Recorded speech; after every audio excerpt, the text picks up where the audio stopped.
Assalomu alaykum Melanga. Zahron Mamdoniyning harakatlari ortidagi Amerikaning islomni buzishga qaratilgan siyosati va jamiyatda fikriy bo'linish borligining dalilidir. Nyu-York shahridagi merlik saylovlarida g'alaba qozongan va o'zini musulmonman deb e'lon qilgan Zahron Mamdoniyning so'nggi harakatlari Allohning hukmlariga va ummatga qarshi ochiq jur'at va haqoratdir. Bu hol yana bir bor Amerikaning islomga qarshi mafkuraviy siyosatini fosh etdi. U saylovga bir necha kun qolganda juma namozida ishtirok etib, musulmonlarning ishonchini qozonishga urindi. Keyin G'azoni qonga botirgan yahudiylarning Shabbat bayramida qatnashdi. Nasroniy cherkoviga borib cho'qindi va nihoyat LGBT uyushmasi klubida DJlik qildi. Bu qilmishlar faqat ikkiyuzlamachi siyosiy harakat emas, balki Allohga qarshi ochiq isyon, islomga qarshi g'oyaviy hujum va ummatni zarracha mensimaslikdir. Bu qilmishlar musulmonlar iymonini saylov o'yiniga aylantirish va musulmonlikni shaxsiy siyosiy ambitsiyalar uchun niqob sifatida ishlatishdir. Mamdoniyning bu xatti harakatlari ortida G'arbning islomni buzishga qaratilgan jirkanch mag'zava og'darish siyosati yotganligi shubhasizdir. Kofir G'arb aslida islomga ishonmaydigan, lekin musulmonlikni da'vo qiluvchi munofiq va razil kimsalar orqali ummatni yo'ldan ozdirish, musulmonlarni islomdan uzoqlashtirish va islomiy shaxsiyalarning haqiqiy qiyofasini buzish uchun yangi uslublarni ishga solmoqda. Bugun Amerika va boshqa G'arb davlatlari liberal musulmon, demokratik musulmon va mo'tadil musulmon hamda inklyuziv siyosatchi kabi yangicha qiyofalarni yaratib, musulmonlarni o'zining o'lchovlariga moslashtirishga urinmoqda.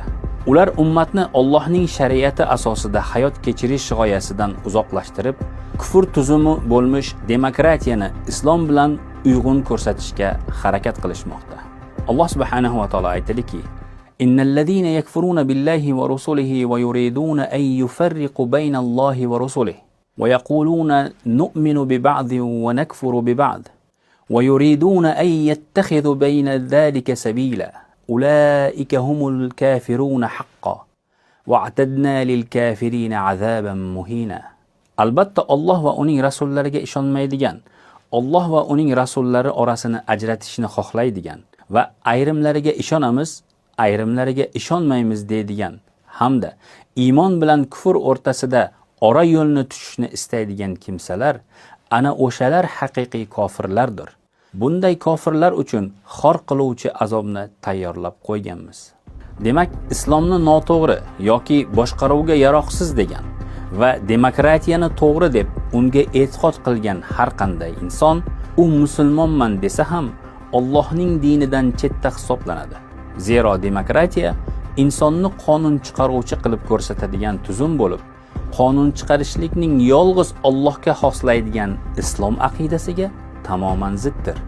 Bir tarafdan musulmonlar Mamdoniyni saylovdagi yutug'idan xursand bo'lishlari ularni siyosiy ongi yetarli emasligini bildirsa, ikkinchi jihatdan esa ularni musulmon liderga, ya'ni islomiy yetakchiga ehtiyoji borligini ko'rsatadi.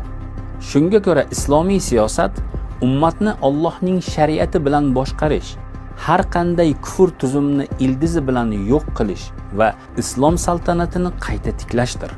Ey musulmonlar, ogoh bo'lingki, Mamdoniy kabi har bir jamoada alohida qiyofaga kirib, alohida raqs tushadigan kimsalar islomni nomda ko'tarib, mazmunda esa yo'qotuvchi illatlardir.